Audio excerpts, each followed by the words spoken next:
परमपुर नाम के एक गांव में नीलेश अपने माँ और अपने पिताजी के साथ रहता था। घर पर पैसों की कमी नहीं थी, सर्वगुण संपन्न घर था, क्योंकि उनका ईंट भट्टे का कारोबार जो था, तरह तरह के ईंट उनके फैक्ट्री में बनते थे। ईंट भट्टे के कारोबार की वजह से उन्होंने पैसे तो खूब कमा लिए थे, लेकिन उनके पिताजी को वहाँ के धुएं और कई तरह के केमिकल की वजह से अस्थमा का अटैक आने लगा और इसी के चलते सारी जिम्मेदारियां उनके बेटे नीलेश पर आ गई थी और वो अपने घर पे आराम करने लगे। अरे पिताजी, आप आराम कीजिए, मैं 2 या 3 बार घर आकर आपको देख जाया करूंगा। अरे नीलेश बेटा, तुम मेरी चिंता मत करो। घर में इतने सारे नौकर चाकर हैं, वो मेरी देखभाल कर लेंगे। तुम बस कारोबार देखना, कहीं कोई मुसीबत आए तो मुझे व्हाट्सएप करना। आजकल वहाँ मैं ज्यादा एक्टिव हूँ। दोनों हंसने लगते हैं। नीलेश अपने कारोबार के लिए घर से निकल जाता है।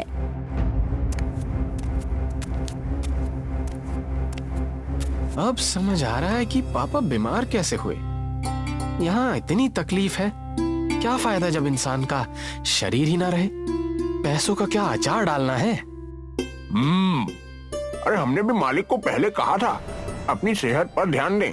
उन्होंने हम मजदूरों के लिए भी कई व्यवस्थाएं की। उन्होंने हमारे लिए इंश्योरेंस, सुरक्षा और आदि की चीजें पहले से ही दे दी हैं। चलो, हमारा तो गर्म खून है, हम तो जैसे तैसे चला लेंगे। नीलेश ने कारोबार संभालना शुरू ही किया था कि उसे घर से कॉल आ गया और घर के नौकर ने कहा, अरे नीलेश भैया, जल्दी आइए, पिताजी को अस्थमा अटैक आया है, उन्हें अस्पताल लेकर जाना है। क्या? ऐसे कैसे हो गया? मैं अभी आया। तुम एम्बुलेंस को बुलाओ, मैं वहां पहुंच रहा हूँ। नीलेश ने जैसे ही पिताजी की ये खबर सुनी, वो घर के लिए भागता हुआ गया। वहाँ उसने देखा कि एम्बुलेंस उन्हें अस्पताल लेकर जा रही है।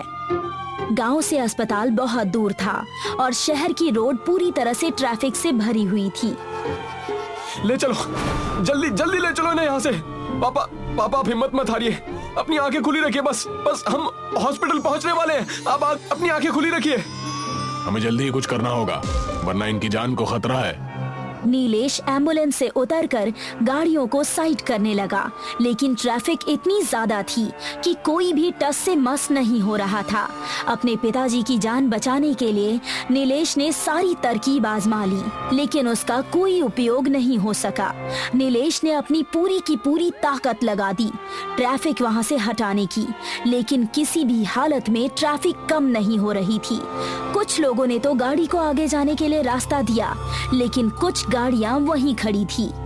हट जाओ, कृपा करके हट जाओ, मेरे पिताजी बीमार हैं। कुछ ही देर में बंसी राम की, यानी कि नीलेश के पिताजी की, वहीं उसी ट्रैफिक में मौत हो जाती है। पिताजी, आपने ऐसा क्यों किया? मैंने तो कभी सपने में भी नहीं सोचा था। क्यों चले गए? क्या करूंगा, कहाँ जाऊंगा पिताजी? आप प्लीज अपना ध्यान रखिए, हम इन्हें नहीं बचा पाए, हमें माफ करना। अपने पिताजी को बचाने के लिए नीलेश ने हर मुमकिन कोशिश की, लेकिन वो उन्हें नहीं बचा सका।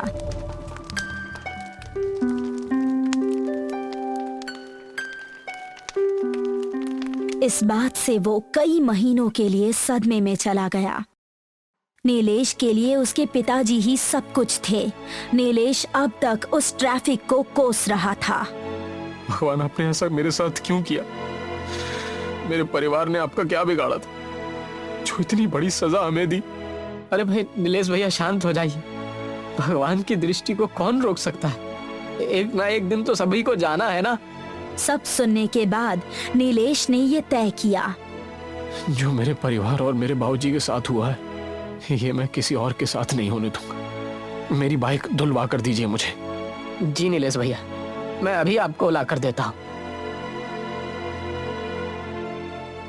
नीलेश ने अपनी बाइक ली और दिन रात मेहनत करके उस बाइक को एम्बुलेंस में तब्दील कर दिया।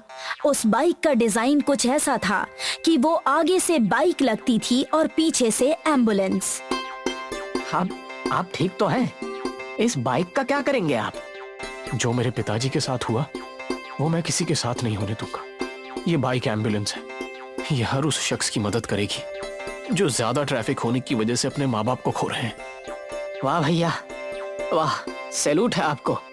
इस नेक काम में मैं भी आपका साथ दूंगा और आपकी पूरी तरीके से मदद करूंगा भैया। जी बिल्कुल, इस चीज को हम निशुल्क करेंगे और उन लोगों की मदद करेंगे जो ट्रैफिक के दर्द से पीड़ित हैं। गांव और कस्बों में ये मुमकिन नहीं है, लेकिन हम इसे मुमकिन करेंगे और सबकी जान बचाएंगे। नीलेश ने जैसे ही ये नेक काम करना शुरू किया, गांव और कस्बों के लोगों की मदद होने लगी। लोगों को ये पता चल गया था कि नीलेश की बाइक एम्बुलेंस सदैव तट पर तैयार है। भैया जी, आप प्लीज अपनी बाइक एम्बुलेंस लेकर हमारे पास आ जाइए, हमें आपकी मदद की जरूरत है। आपके घर से थोड़े ही करीब हम रहते हैं। मेरी माँ की तबीयत बहुत खराब है भैया जी। जी जी जी, मैं अभी आया, तुम बाकी तैयारी करके रखो, मैं तुरंत वहां पहुंच रहा हूँ। नीलेश वहां अपनी बाइक एम्बुलेंस लेकर पहुंच जाता है और महिला को अपने एम्बुलेंस में बिठाकर शहर के लिए निकल पड़ता है।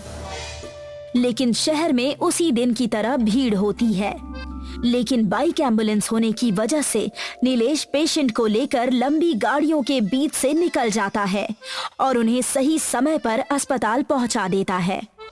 अगर आप नहीं होते नीलेश भैया तो पता नहीं क्या होता।